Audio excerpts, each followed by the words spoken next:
우리 다 같이 하나님의 말씀 보시겠습니다. 야고보서 3장 3절에서부터 12절까지.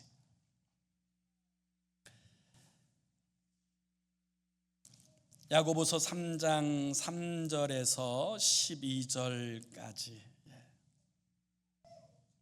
우리 다 찾으셔서 함께 읽습니다. 시작. 우리가 말들의 입에 재갈 물리는 것은 우리에게 순종하게 하려고 그 온몸을 제어하는 것이라. 또 배를 보라. 그렇게 크고 광풍에 밀려가는 것들을 지극히 작은 키로서 사공의 뜻대로 운행하나니, 이와 같이 혀도 작은 지체로 돼 큰 것을 자랑하도다. 보라, 얼마나 작은 불이 얼마나 많은 나무를 태우는가. 혀는 곧 불이요 불의의 세계라. 혀는 우리 지체 중에서 온 몸을 더럽히고 삶의 수레바퀴를 불사르나니, 그 사르는 것이 지옥불에서 나느니라. 여러 종류의 짐승과 새와 벌레와 바다의 생물은 다 사람이 길들일 수 있고 길들여 왔거니와, 혀는 능히 길들일 사람이 없나니 쉬지 아니하는 악이요 죽이는 독이 가득한 것이라. 이것으로 우리가 주 아버지를 찬송하고 또 이것으로 하나님의 형상대로 지음을 받은 사람을 저주하나니, 한 입에서 찬송과 저주가 나오는도다. 내 형제들아, 이것이 마땅하지 아니하니라. 샘이 한 구멍으로 어찌 단물과 쓴물을 내겠느냐. 내 형제들아, 어찌 무화과 나무가 감람 열매를, 포도나무가 무화과를 맺겠느냐. 이와 같이 짠물이 단물을 내지 못하느니라. 아멘. 창세기서 1장에 보면 하나님께서 말씀으로 천지를 창조하셨다라고 말씀하고 있습니다. 하나님의 말씀에는 창조의 능력이 있으시다라는 사실을 알 수 있게 되는 것이지요. 하나님의 아들이신 예수님에게도 말의 권세가 있고 능력이 있으셨습니다. 그래서 거친 바람 부는 파도도 잠잠케 하시고, 또 연약한 질병에 매였거나 귀신 들린 자도 자유케 하시고 온전케 하여 주셨습니다. 죽은 자도 주님의 말씀으로 살리시는 그 능력을 주님은 나타내셨던 거지요. 하나님의 형상대로 창조된 유일한 피조물인 사람에게도 이와 같은 하나님의 모습이 드러나는데요, 그것은 바로 사람은 생각할 수 있는 존재이고 또 동시에 사람은 말하는 존재라는 것입니다. 그리고 이 말에는 지혜가 있고 권세가 있습니다. 그래서 성경은 죽고 사는 것이 혀의 권세에 달려 있다라고 말씀하고 있습니다. 우리는 지난 주일에 이 말이 인생의 전 굴레를 씌우기 때문에 성숙한 그리스도 예수의 사람들은 이 말을 잘해야 된다라는 부분들을 묵상하였습니다. 오늘은 이 본문의 말씀을 중심으로 해서 이 말이 가지고 있는 이 역할, 기능이 무엇이고, 그렇다면 진정한 그리스도 예수의 사람들은 어떻게 말할 것이냐, 이 부분들에 대해서 함께 주의 말씀을 묵상하면서 은혜 받기 원합니다. 그리스도 예수의 사람들이 복된 언어 생활을 하려면 여러분, 이 언어 생활이 가지고 있는 특징, 그 기능이 무엇인지를 잘 알 필요가 있는데요, 이 언어 생활의 이 첫 번째 기능은 무엇이냐면 인생의 방향을 결정한다는 거예요. 이 말이 인생의 방향을 결정한다.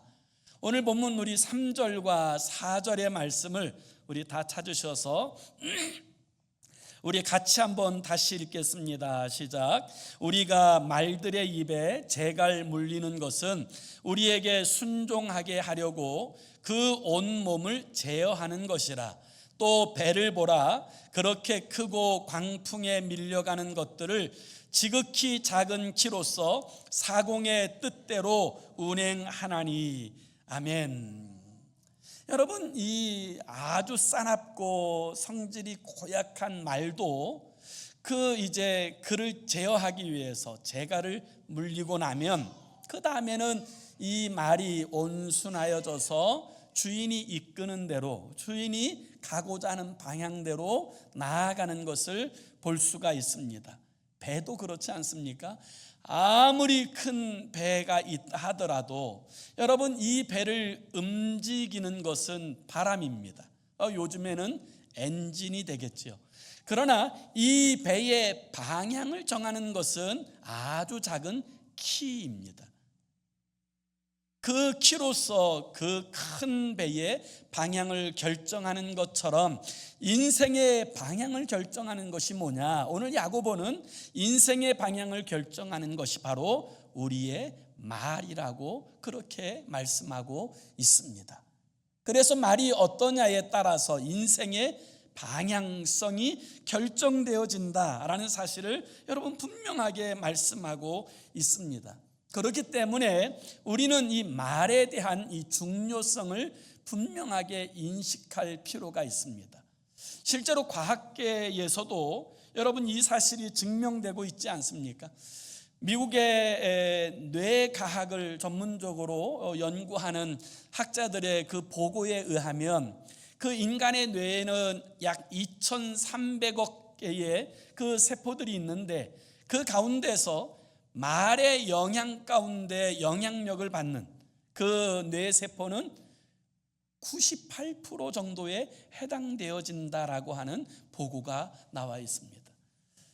이 98%가 직간접적으로 우리의 말에 영향을 받아서 그 말의 메커니즘대로 사람을 움직이도록 그렇게 행한다라는 것입니다. 그래서 이 학설에서부터 나오게 되어진 것이 바로 언어치료법이라고 하는 여러분 치료법이 나오게 되지 않았습니까? 이 말을 하게 되면 온 몸이 이 말에 영향을 받는다라는 이 사실에 착안해서 이 언어치료법을 개발하고 실제로 위스콘신에서 그 대학병원 한 병원에서 이 사실을 실험하는 적이 있었습니다.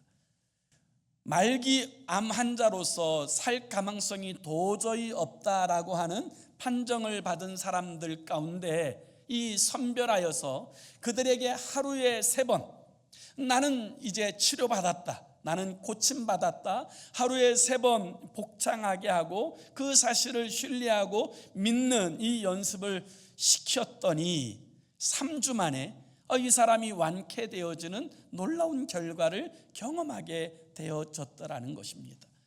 그 일들을 통하여서 말이 우리의 인생에게 얼마나 큰 영향을 주고 있는가, 이 말이 우리의 삶의 방향성을 결정한다라는 사실을 여러분 분명하게 교훈하고 있는 것이지요. 여러분, 우리가 말은 이 자동차의 핸들과 같습니다.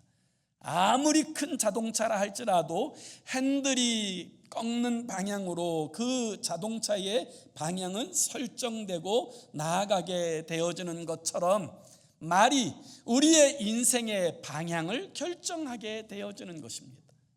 그렇기 때문에 여러분, 복된 삶을 살기 원한다면 우리는 복된 말 하는 하나님의 사람이 되어야 될 줄로 믿습니다. 우리의 삶이 활기차고 긍정적인 삶을 살기 원한다면 당연히 활기차고 긍정적인 고백을 하며 그 믿음 가운데 나아가야 할 것입니다. 반면에 우리가 부정적이고 소극적인 그와 같은 말들을 행하게 된다면 당연히 그 말의 열매를 먹게 되어질 것이라는 것은 자명한 일이 되어지겠지요. 실제로 어느 한 여론기관에서 이제 조사기관에서 연구기관에서 조사한 결과에 의하면 자살한 청소년의 80-90%는 부모로부터 너 같은 것은 필요 없어, 나가 죽어 라고 하는 말을 한 차례 이상 들었다고 그렇게 이야기합니다. 말이라고 하는 것은 우리의 인생에 방향성을 주는 거예요. 우리가 어느 방향으로 나아갈 것이냐, 여러분 이 부분에 지대한 영향을 주는 것, 이것이 말이라고 야고보는 그렇게 말씀하고 있고요. 이 말의 두 번째 기능은 여러분 삶을 파괴하는 능력이 있다는 거예요. 다시 말하면 언어에는 파괴력이 있다라는 사실을 말씀하고 있습니다. 우리 한번 5절과 6절의 말씀도 우리 한번 같이 읽습니다. 시작. 이와 같이 혀도 작은 지체로 돼 큰 것을 자랑하도다. 보라, 얼마나 작은 불이 얼마나 많은 나무를 태우는가. 혀는 곧 불이요 불의의 세계라. 혀는 지체 중에서 온 몸을 더럽히고 삶의 수레바퀴를 불사르나니 그 사르는 것이 지옥불에서 나느니라. 아멘. 오늘 이 야고보는 혀를 불로 표현하고 묘사하고 있습니다. 이 표현은 혀는 작지만 파괴력이 대단하다라는 사실을 보여주는 그런 예가 되어지는 거지요. 무심코 버린 담배꽁초 때문에 온 산하가 타고, 또 어린아이의 장난, 이 불장난 때문에 여러분 집이 불타는 일들 우리는 쉽게 여러분 뉴스를 통해서 경험하지 않습니까? 실제로 얼마 전만 하더라도 여러분 어린아이가 재미로 장난하였던 이 불장난 때문에 서울 면적의 수십 배가 불타고 마는 그 사건이 캘리포니아에서 있지 않았습니까? 이 말이라고 하는 것은 아주 작게 보이지만 그러나 그 영향력, 파괴력이라고 하는 것은 우리가 상상을 초월할 만큼 클 수 있다라는 사실을 우리는 염두에 두고 살아야 합니다. 말 한마디에 살인이 일어나고, 말 한마디에 관계가 무너지고, 말 한마디에 원수가 되어지는 일들이 우리의 삶에는 허다하게 벌어질 수 있다라는 사실을 오늘 사도 야고보는 분명하게 교훈하고 있는 것입니다. 성경에 보면 나발이라는 사람은 다윗의 그 엄청난 도움을 받고도 그가 양털 깎는 날이 되었을 때에는 다윗을 모르는 채 할 뿐만 아니라 그를 모욕하게 되었을 때, 이 다윗이 그를 죽이러 왔었다는 이야기를 듣자 나발은 그 몸이 돌덩이처럼 굳어서 죽고 말았다고 하는 그런 이야기가 있지 않습니까? 여러분, 그래서 이 말이라고 하는 것이 우리의 인생에 얼마나 지대한 영향을 주고 있는지 이 부분을 정확하게 기억하며 살 필요가 있어요. 미국에서 실제로 한인교회를 섬기는 어느 목사님이 올린 글이 있는데요. 이 목사님이 어느 날 이제 그 교회에 한국에서 이제 이사 온 지 오래되지 않은 어느 이제 그 집사님 가정에 신방을 초청받아서 그 가정에 이제 신방을 갔답니다. 신방을 가서 초인종을 눌렀더니 이제 그 남편은 백인 이제 교사 선생님을 하시는 분이고 이 아내는 한국 분인데, 이 남편분이 이렇게 문을 딱 열면서 뭐라고 이야기하냐면 오 개새끼 어서 오세요, 이렇게 인사를 하더랍니다. 그래서 이 목사님이 너무 놀라셨대요. 아니 세상에 신방을 갔더니 오 개새끼 어서 오세요. 여러분 이 말을 들으니까 막 얼마나 놀랬겠어요. 내가 무슨 잘못한 일이 있나 막 이런 걱정도 되고 막 그래서 막 뭐 예배를 드렸는데 어떻게 예배 드렸는지도 모를 만큼 막 정신없이 예배를 드리고 무거운 마음으로 이렇게 집으로 돌아오고 있는데 그 여자 집사님한테 전화가 왔더래요. 목사님 당황하셨지요? 죄송합니다. 그러더래요. 그래서 아니 집사님 왜 그 남편분이 저보고 개새끼라고 말씀하세요? 그렇게 여쭤봤더니 이 집사님이 이제 이야기를 하시더래요. 목사님도 아시다시피 제가 영어가 너무 서툴고 현찮은데 며칠 전에 남편하고 대판 싸울 일이 있었대요. 그 남편하고 이제 대판 싸움을 싸우는데 남편은 뭐 영어로 막 다다다다다다 계속 막 이야기를 하는데 자기는 뭐 그 막 이야기를 하고 싶고 막 반박을 하고 싶고 이런데 뭐 영어가 딸리니까 이게 뭐 말도 잘 안 나오고 막 또 화는 너무너무 나고 이 어떻게 할 수가 없어서 자기도 모르게 야 이 개새끼야 이렇게 막 이 소리를 질렀답니다. 그랬더니 이 싸움이 좀 진정되고 나서 남편이 묻더래요. 개새끼가 무슨 뜻이야? 이 묻더라는 거예요. 그런데 정직하게 이야기하자니 이게 더 큰 문제가 될 것 같고 그래가지고 이 집사님이 하시는 이야기가 개새끼는 한국에서 이렇게 존경하고 사랑하는 사람을 표현하는 한국말이야. 이렇게 이야기하고 넘어갔다는 거예요. 여러분, 말 한마디가요 우리의 삶에 주는 영향이 너무 큽니다. 우리는 이 사실을 절대로 간과하면 안 돼요. 만약에 그와 같은 일이 사실로 드러났다면 어쩌면 그 집사님은 이혼당했을 수도 있어요. 말은 영향력이 있어요. 우리가 이 말의 기능에 대하여서 또 하나 살펴봐야 될 것은 여러분, 혀는 길들이기가 어렵다는 거예요. 혀는 길들이기가 참 어렵다는 거예요. 우리 한번 다시 7절과 8절의 말씀을 함께 읽습니다. 시작.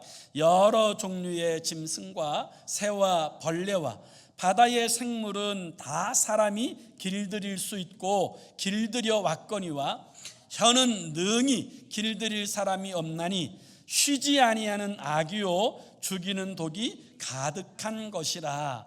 아멘. 여러분, 우리가 키우고 있는 강아지나 고양이 같은 애완동물들은 사람들에 의해서 잘 길들여져서 사람을 얼마나 기쁘게 합니까? 너무너무 귀엽고 예쁘지 않습니까?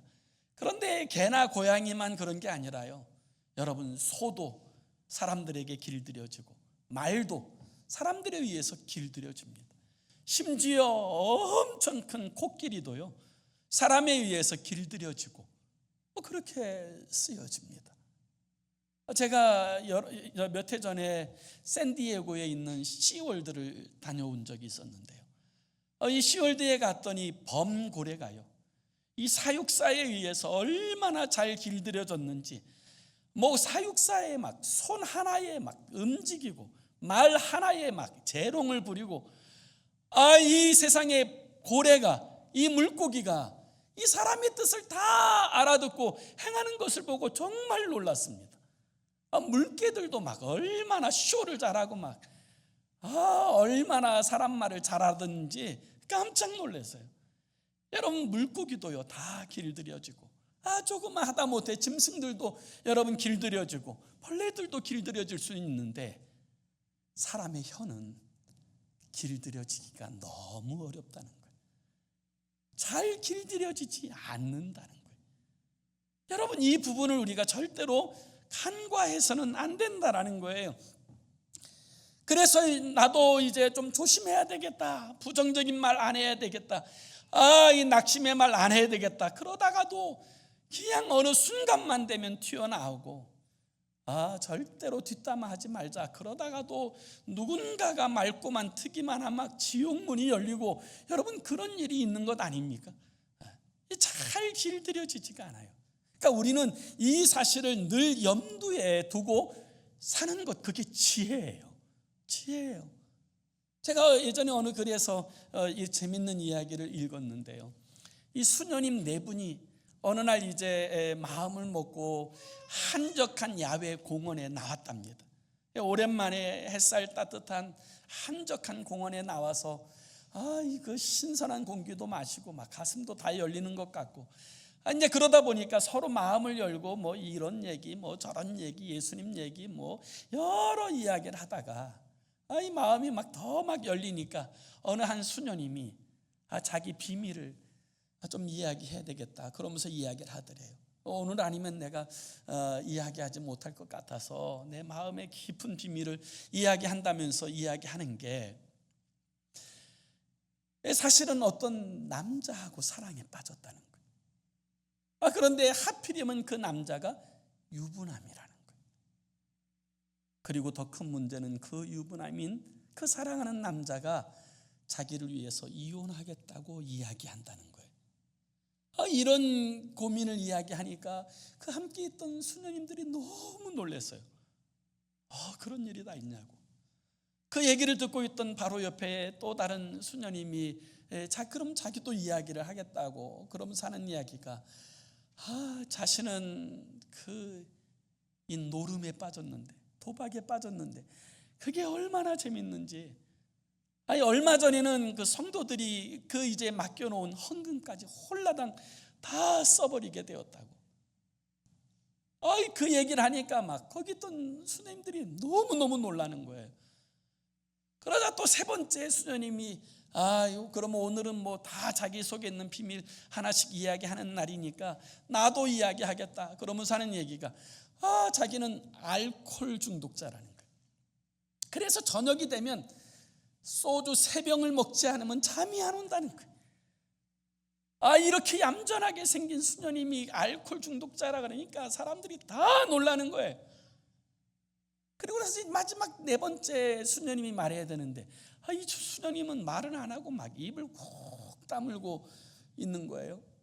그러니까 이 다른 수녀님들이 이제 위로하면서 이제 재촉하면서 우리는 절대로 이야기하지 않을 테니까 우리에게 이야기하라고. 우리도 다 얘기하지 않았냐. 우리 수녀님도 그 이제 감추고 있는 약점이 있으면 이야기하라고. 그래서 이 수녀님은 그래도 안 하겠다 그러는데 자꾸 죽을 때까지 이제 지켜준다고 하니까 하는 수 없이 이제 이 수녀님이 이야기를 했는데 이 이야기를 듣고는 뭐 함께 있던 수녀님들이 얼굴이 하얘지고 다 뒤로 자빠졌다는 거예요.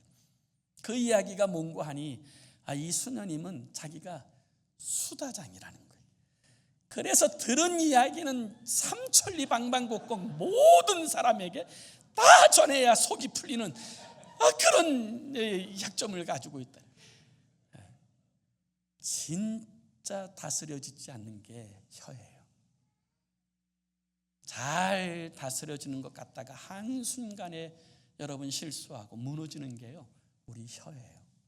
그래서 우리는 이 사실을 바르게 인식하고 살아가는 것, 여러분 이게 중요한 지혜라는 것을 우리는 기억할 필요가 있어요. 그러면 우리가 그리스도 예수의 사람으로서 어떻게 복된 언어 생활을 할 것인가, 오늘 이 성경에서 우리가 3가지 이야기를 함께 나누려고 하는데요. 그 첫 번째는요, 우리가 복된 언어 생활을 하기 위해서 반드시 기억해야 될 첫 번째는 성도의 정체성에 맞는 말을 하고 살아야 된다는 거예요. 내 정체성이 뭐냐, 내가 누구냐, 이 성도의 정체성에 합당한 그에 걸맞는 말을 하고 살아야 된다는 거예요. 우리 한번 다 같이 9절에서 12절 9절에서 12절의 말씀도 우리 같이 읽습니다. 시작. 이것으로 우리가 주 아버지를 찬송하고 또 이것으로 하나님의 형상대로 지음을 받은 사람을 저주하나니 한 입에서 찬송과 저주가 나오는도다. 내 형제들아, 이것이 마땅하지 아니하니라. 샘이 한 구멍으로 어찌 단물과 쓴물을 내겠느냐. 내 형제들아, 어찌 무화과 나무가 감람 열매를, 포도나무가 무화과를 맺겠느냐. 이와 같이 짠물이 단물을 내지 못하느니라. 아멘. 하나님께서 우리를 하나님의 자녀로 부르시고 구원하신 목적이 뭐냐? 그것은 우리를 통해서 찬송을 받으시고 영광을 받으시기 위해서예요. 그래서 그리스도 예수의 사람들, 거듭난 그리스도 예수의 사람들은 여러분 찬송하며 하나님께 영광을 올려드리는 말을 하면서 살아야 돼요. 이사야서 43장 21절에 보면 주님께서 이렇게 말씀하세요. 이 백성은 내가 나를 위하여 지었나니 나를 찬송하게 하려 함이니라. 그것이 하나님께서 우리를 구원하시고 부르신 목적이에요. 그래서 우리는 이 부르신 목적대로 하나님을 찬송합니다. 하나님을 예배합니다. 하나님에 대한 신앙 고백을 합니다. 그런 우리가 하나님의 형상대로 지음받은 사람을 저주하고 비난할 수 있습니까? 그래서는 안 된다는 거예요. 그래서 성도들은 이 성도에 맞는, 그 정체성에 맞는 말을 하면서 살아야 된다는 거예요. 여러분, 대통령의 말은 사람들에게 굉장한 영향을 주지 않습니까? 그런데 이 대통령이 함부로 말하게 되면 사회적 파장이 일어나고 정치권이 요동치고 여러분, 국민의 민심이 흔들리는 것을 보지 않습니까? 성도에게도 하나님께서는 성도에 걸맞는 언어 생활을 하고 살아가도록 그렇게 우리에게 요구하시는 거예요. 그래서 이 야고보는 이 일을 두 가지로 설명하고 있어요. 그 첫 번째는 무엇이냐면, 한 샘에서 단물과 쓴물이 날 수 없다라는 사실로 설명하고 있어요.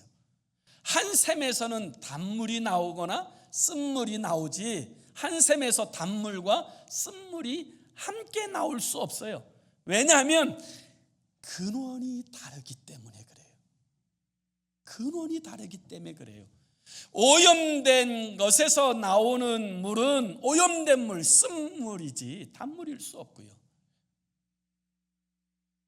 그러나 하나님의 사람들의 근원은 하나님이시기 때문에 하나님의 사람의 입으로 나오는 말은 거룩한 말, 복된 말, 살리는 말, 그런 말이 돼야 되는 줄로 믿습니다. 하나님이 우리의 근원이시기 때문에 그와 같다라는 거예요. 나무도 그렇다는 거예요. 나무도. 여러분, 나무의 본질은 그 씨앗에 있지 않습니까? 그 씨앗이 무화과이면 무화과 나무가 자라고, 이 무화과 나무이면 무화과 열매가 맺혀지는 거예요. 무화과 나무에서 포도 열매가, 감람나무 열매가 맺혀질 수 없어요. 마찬가지로 우리가 그리스도 예수로 거듭났다고 하면 여러분, 우리의 입술을 통하여 나타날 입술의 열매는 하나님께서 우리의 주인 되심을 보여주는 입술의 열매가 나타나져야 한다라는 거예요.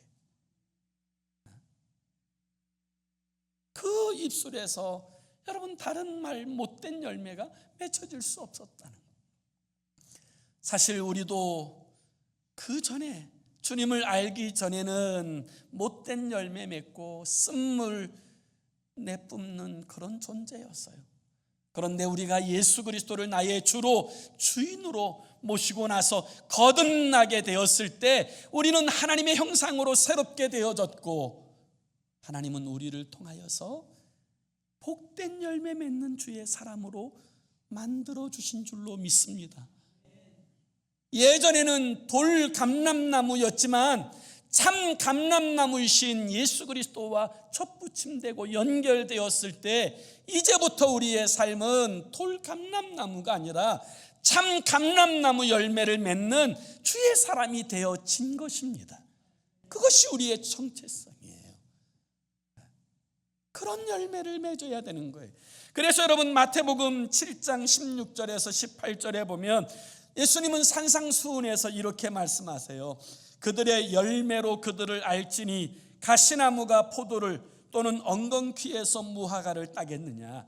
이와 같이 좋은 나무마다 아름다운 열매를 맺고 못된 나무가 나쁜 열매를 맺나니 좋은 나무가 나쁜 열매를 맺을 수 없고 못된 나무가 아름다운 열매를 맺을 수 없느니라 말씀하시는 거예요.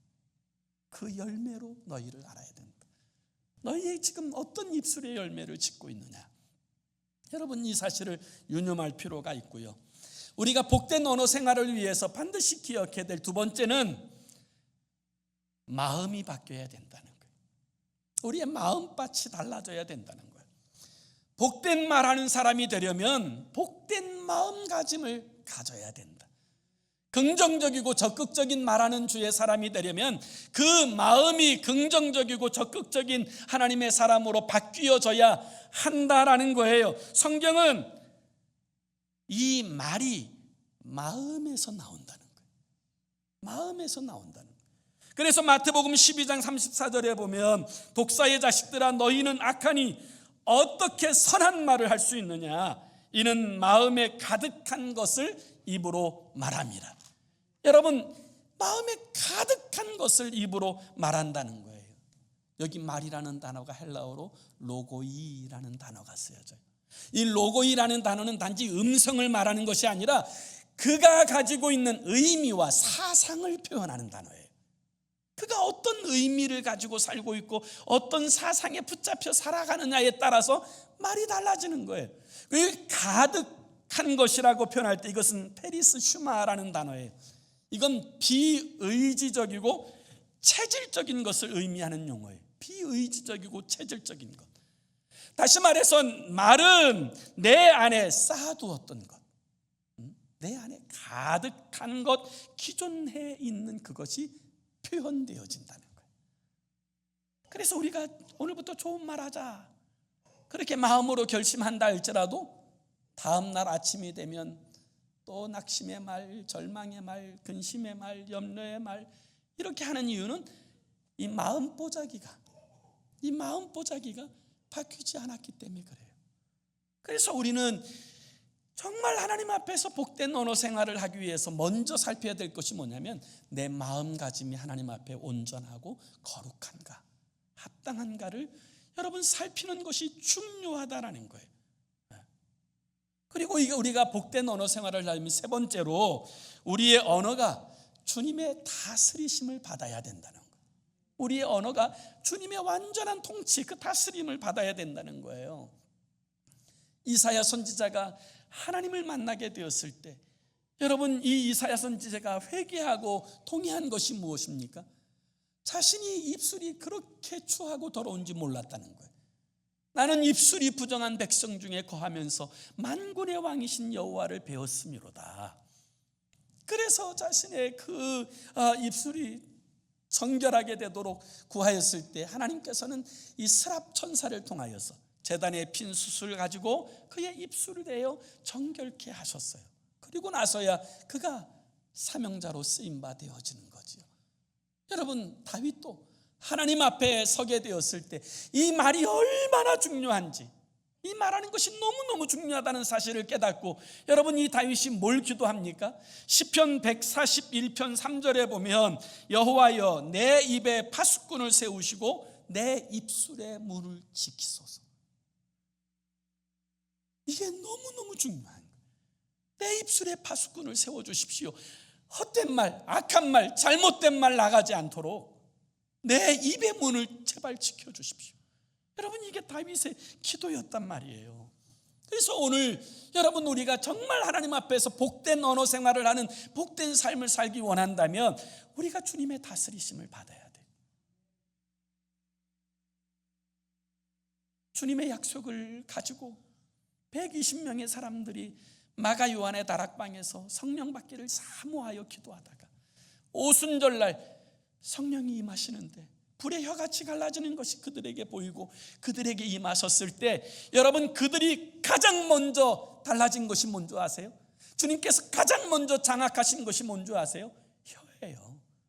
그래서 사도행전 2장 4절에 보면 이 사실을 이렇게 설명합니다. 그들이 다 성령의 충만함을 받고 성령이 말하게 하심을 따라 다른 언어들로 말하기를 시작하니라.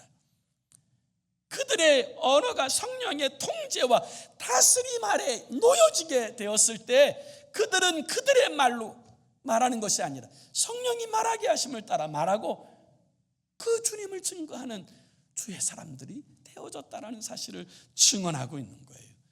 사랑하는 성도 여러분, 성도의 주인은 주님이세요. 우리는 여러분, 우리의 전 인격이 주님의 다스리심과 통치 아래 있게 하여야 합니다. 그럴 때 여러분, 우리의 말도 함부로 하지 않고 우리의 말 한마디도 하나님 앞에서 복되게, 또 다른 사람들에게 위로가 되게, 또 다른 사람들을 세우고 격려하는 축복의 말, 가장 먼저는 우리의 사랑하는 가족들에게 항상 그렇게 위로가 되어지는 여러분, 그런 말하는 주의 사람으로 행하여 살게 되어지는 줄로 믿습니다. 여러분, 우리가 정말 말이 달라져야 인생이 달라지는 거예요. 고백이 달라져야 여러분 인생이 달라지는 거예요. 그동안 하나님 앞에서 입술로 지은 죄를 철저히 회개하고 하나님께 우리의 삶을 드릴 때 주님은 우리의 잘못된 언어 생활을 바꾸시고 우리의 마음보자기를 변화시켜 주시고 주님 앞에 복 있는 자로 세워 우리를 사용하여 주실 줄로 믿습니다. 그런 하나님의 사람들이 다 되기를 예수 이름으로 축원합니다. 기도합시다. 우리 함께 같이 기도하기 원하는데요, 이렇게 기도했으면 좋겠어요. 사랑하는 주님, 우리의 입술이 거듭나게 하여 주옵소서. 진짜 입술이 거듭나야 마음이 거듭난 거예요. 우리의 입술이 거듭나게 하시고 우리의 삶이 주의 영광을 나타내는 삶이 되게 하여 주옵소서. 우리 주님께서 내 말이 내 귀에 들린 대로 내가 시행하리라 하실 때 정말 그 말씀대로 되어지는 것이 우리에게 복이 됩니까? 너의 말이 내 귀에 들린 대로 내가 행할 것이다, 이 하신 말씀이 위로가 됩니까? 아니면 걱정이 되고 근심이 되고 그렇게 안 됐으면 좋겠다, 여러분 이런 생각이 드십니까? 그렇다면 돌이키셔야 돼요. 하나님 아버지, 오늘 말에 대하여 성경이 제일 많이 우리에게 강조하고 있는데 아버지 하나님, 우리가 정말 입술이 거듭나고 우리 마음이 거듭나서 우리 주님 앞에서 정말 복된 말하는, 하나님의 영광스러운 말하는 주의 사람들로 서게 해달라고 우리 함께 합심으로 기도하겠습니다. 살아계신 하나님 아버지, 그 입술이 변해야 우리의 삶이 변한다고 하십니다. 늘 근심하는 자는 근심에 매여 살고 염려하는 자는 염려에 매여 살고 걱정하는 사람은 아버지 걱정의 노예가 되어 살아갑니다. 그러나 아버지 믿음으로써 아버지 믿음의 말하면 믿음의 역사를 보고 아버지 복된 말하면 아버지 복된 미래가 우리에게 다가오는 것을 보게 되어질 것입니다.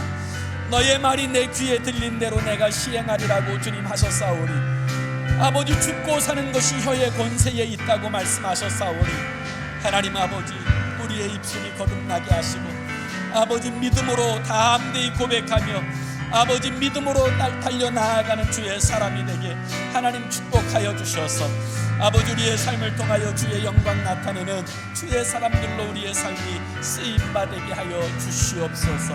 우리를 다스려 통치하여 주시옵소서.